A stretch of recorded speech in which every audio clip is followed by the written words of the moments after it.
सभी का वेलकम, स्वागत है आप सभी का। प्यारे दोस्तों, आप उम्मीदों की दुनिया में रहते हुए ख्वाब ना देखो, ये आप मिस्टेक कर रहे हो, गलती कर रहे हो। यानी आप पॉसिबिलिटीज की दुनिया में रहते हुए ख्वाब ही ना देखें, यानी जहां आपके पास लाखों पॉसिबिलिटीज हो और आप ख्वाब ना देखें, ये आप खुद के साथ नाइंसाफी कर रहे हो। जो इंसान इनिशिएट नहीं कर सकता, शुरुआत नहीं कर सकता, वो अपनी लाइफ में कभी कुछ नहीं कर सकता। हर इंसान के पास इतनी ताकत, इतनी हिम्मत होनी चाहिए कि वो कदम उठा सके, इनिशिएटिव ले सके। और जब आप कदम नहीं उठाते तो फिर आप कुछ नहीं होता, यानी आपके कदम ना उठाने से कुछ स्टार्ट नहीं होता। आप बताइए, आपसे सवाल करूं कि अगर ख्वाब ना होता तो क्या चांद पर जाया जा सकता था? आपका जवाब होगा बिल्कुल नहीं। आपको एक स्टोरी बता रहा हूं। 1996 की बात है, 1996 की बात है। एक लॉ एंड एथिक्स का टीचर पढ़ा रहा था। एक टीचर लॉ का पढ़ा रहा था और उसी के स्टूडेंट ने सवाल कर दिया कि बोला कि सर, आप बड़ा बड़ा ज्ञान देते हो, बड़ी बड़ी बातें करते हो, बड़ा बड़ा ख्वाब देखने को कहते हो, बताइए आपकी लाइफ में क्या आपने क्या ख्वाब देखा है? बड़ा ख्वाब क्या देखा है आपने? तो उस टीचर ने 1996 में कहा था क्या कहा था कि मैं अमेरिका का प्रेसिडेंट बनूंगा। और वही टीचर आगे जाके 2 बार प्रेसिडेंट अमेरिका का बना और उसका नाम बराक ओबामा था। यानी अगर आप बड़ा ख्वाब नहीं देखोगे तो पूरी दुनिया ने देख लिया। जब पूरी दुनिया ने देखा कि वो बराक ओबामा 2 बार प्रेसिडेंट रहा, यानी जब बड़ा ख्वाब देखोगे तभी तो आप बड़ा कर पाओगे। इन्हीं प्यारी बातों के साथ आज आपके सामने स्टार्ट कर रहा हूं। क्या है कॉन्सेप्ट है आपके पास? स्लोप ऑफ ए लाइन क्या होता है, जिसे हिंदी में ढाल या प्रवणता या झुकाव कहते हैं। अलग अलग नाम हो सकते हैं। जैसे आपके पास स्लोप की स्टोरी क्या है, इनकी स्टोरी को सीखते हैं। आपके पास ये मार्कर है, आप बताइए ये क्या है? ये स्ट्रेट है या ये इस साइड ऐसे रखा जा सकता है, या ऐसे रखा जा सकता है, या इस साइड रखा जा सकता है? आपने देखा, आपने मार्कर को देखा तो आपने देखा कि 3 पोजीशन है, 3 अवस्था है जिन पे रखा जा सकता है। यानी आपने मार्कर को स्ट्रेट मानना पड़ेगा आपको। ये आपने रेफरेंस माना, ये अज्यूम किया कि ये रेफरेंस है, तभी आपने ऐसे किया, फिर ऐसे किया, या आपने ऐसे किया, है ना। एक बेस आपको अज्यूम करना होगा कि वर्टिकल मार्कर ही आपका बेस है। आपके पास कार्टेशियन प्लेन में आप क्या करते हो? एक्स एक्सिस किसे रिफर करते हो? आपका जवाब होगा कि अर्थ को करते हो, यानी अर्थ को आप बेस मानते हो। अगर आप एक्स एक्सिस को बेस मान रहे हो तो मार्कर को आप ऐसे इस तरीके से रखो, या इस तरीके से रखो, या इस तरीके से रखो, है ना। तो आप किसी भी तरीके से झुकाओ, मार्कर का वर्टिकल आपने बेस अज्यूम किया, झुकाव कैसे पता चलेगा?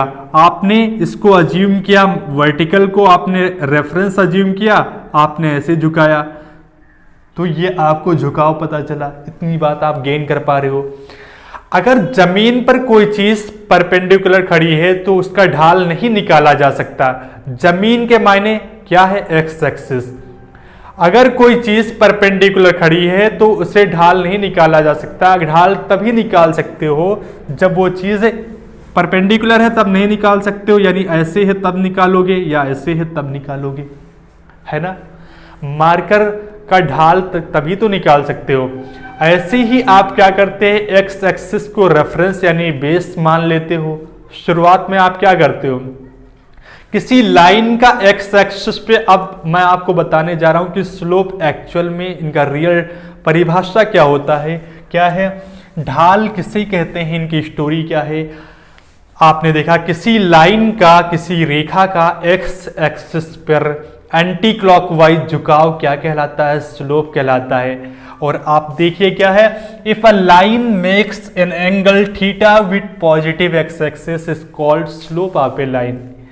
यानी पॉजिटिव एक्स एक्सिस के साथ एंटी क्लॉकवाइज डायरेक्शन में जो झुकाव होता है लाइन का वो क्या कहलाता है? स्लोप। एक्स एक्सिस पे घड़ी की उल्टी दिशा में, ये है क्या है? क्लॉकवाइज। ये इसकी घड़ी की उल्टी दिशा में जो एंगल बनता है, जो झुकाव होता है, वही क्या है? स्लोप कहलाता है। आमतौर पे स्लोप को m से रिप्रेजेंट करते हो, और अगर ये आपके पास एंगल थीटा है तो इसे थीटा साइन थीटा से रिप्रेजेंट करते हो। आपने देखा, मैं आपसे सवाल करूं कि इस लाइन का स्लोप क्या होगा?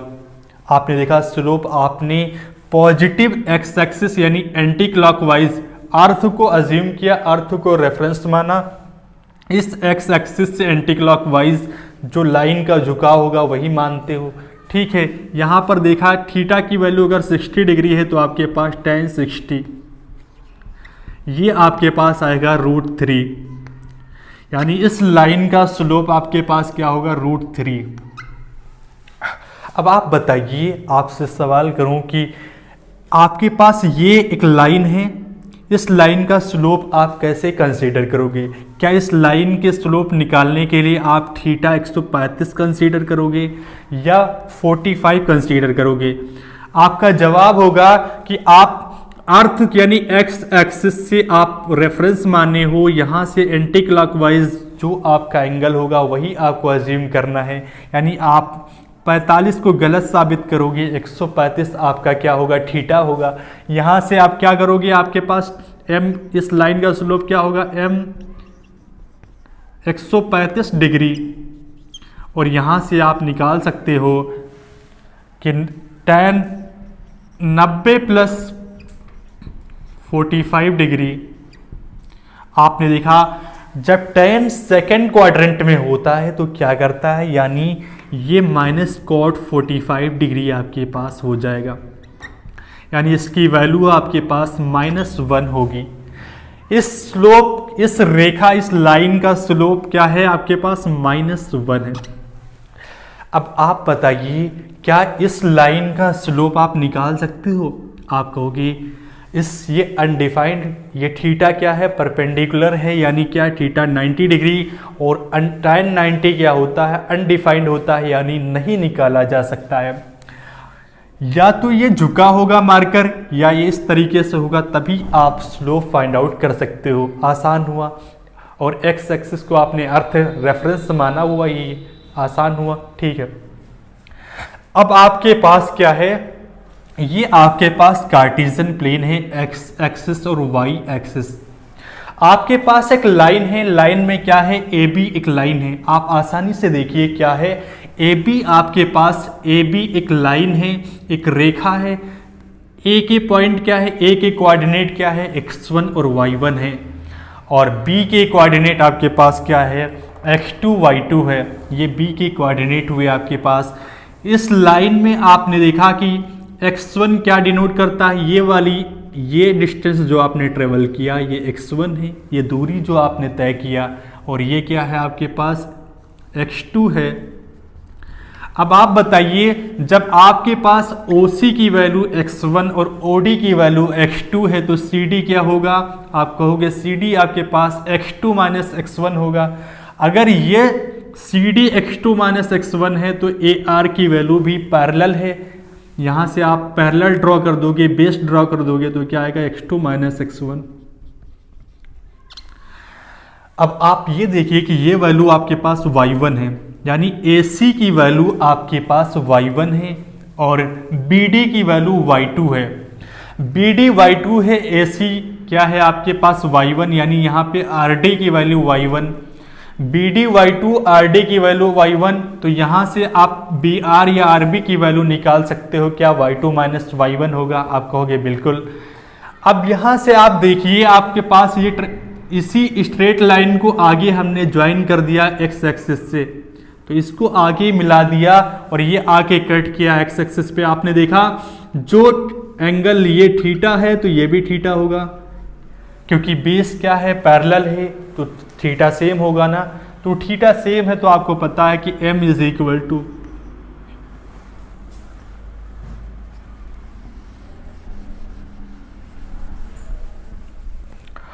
आपने देखा कि tan थीटा है और tan थीटा आप इस ट्राइंगल ए बी आर की बात करूं तो आप क्या है परपेंडिकुलर अपान बेस, परपेंडिकुलर क्या है y2 माइनस y1 अपान x2 माइनस x1। ये आपके पास स्लोप का फार्मूला यानी tan m is equal to tan theta और tan थीटा की वैल्यू ये। आप स्लोप का फार्मूला आपके पास ये एक तरीका स्लोप निकालने का ये हो गया। पहला तरीका m is equal to tan theta होता, दूसरा तरीका आपके पास y2 माइनस y1 और x2 माइनस x1 है, आप आसानी से निकाल सकते हो। आपने देखा कि स्लोप किस बात पे डिपेंड कर रहा है, स्लोप परपेंडिकुलर और बेस पे डिपेंड कर रहा है। ये आपके पास परपेंडिकुलर है और ये बेस है, इस पे डिपेंड कर रहा है स्लोप, थीटा की वैल्यू डिपेंड कर रही है। इसीलिए tan थीटा क्यों आया, tan थीटा आपने इसीलिए लिया क्योंकि स्लोप आपका किसी लाइन का झुकाव किस बात पे डिपेंड करता है। आपने देखा आपके पास परपेंडिकुलर और बेस यानी इस पे डिपेंड करता है, लंब और आधार पे डिपेंड करता है। इतनी बात आसान हुई। अब अगली स्टोरी सीखते हैं कि अगला तरीका क्या है स्लोप निकालने का। आइए ये सीखते हैं कि इंटरसेप्ट क्या होता है।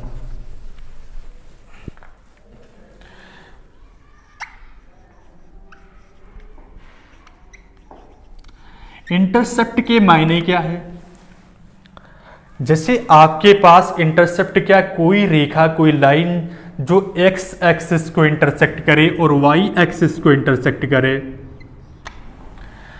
जो कोई लाइन अगर x और y दोनों एक्सिस को इंटरसेक्ट करती है और तो इस लाइन की जो इक्वेशन होती है, ये लाइन जो है इस लाइन की इक्वेशन आपके पास है y is equal to m x plus c. आपने देखा y is equal to m x plus c इसकी इक्वेशन होती है। m क्या है, स्लोप है आपके पास, और c क्या है, मूल बिंदु से y एक्सिस जहां पर उस लाइन को इंटरसेक्ट करती है वहां तक की दूरी है, यानी ये दूरी c कहलाती है, ये y इंटरसेप्ट कहलाता है ना। आसान हुआ। तो इंटरसेप्ट यानी वो रेखा जो x और y एक्सिस दोनों को इंटरसेक्ट करती हो, इंटरसेप्ट कहलाता है। यहां से आप क्या है m की वैल्यू, ये m क्या है, स्लोप कहलाता है। अगर आपके पास एक एग्जाम्पल के तौर पे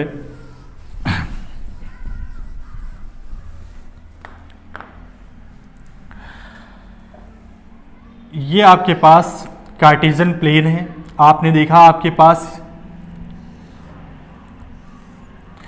ये आपके पास लाइन L1 है और ये L2 है, और मैं आपसे कहूं कि ये L1 और L2 क्या है, आपस में पैरेलल है। ये अगर ये थीटा है तो ये भी थीटा होगा, क्योंकि आपने देखा कि दोनों पैरेलल लाइन है तो थीटा आप सेम होगा। तो इसका स्लोप m1 होगा और इसका स्लोप m2 होगा। तो m1 is equal to tan theta और m2 is equal to tan theta. यहां से आपने नोटिस किया कि m1 और m2 आपस में इक्वल होते हैं। अगर दो लाइनें पैरेलल है तो उनके स्लोप आपस में बराबर होंगे। इतनी बात आपने नोट किया। आइए अगला पॉइंट करते हैं। इस लाइन को मिटा दूं अगर,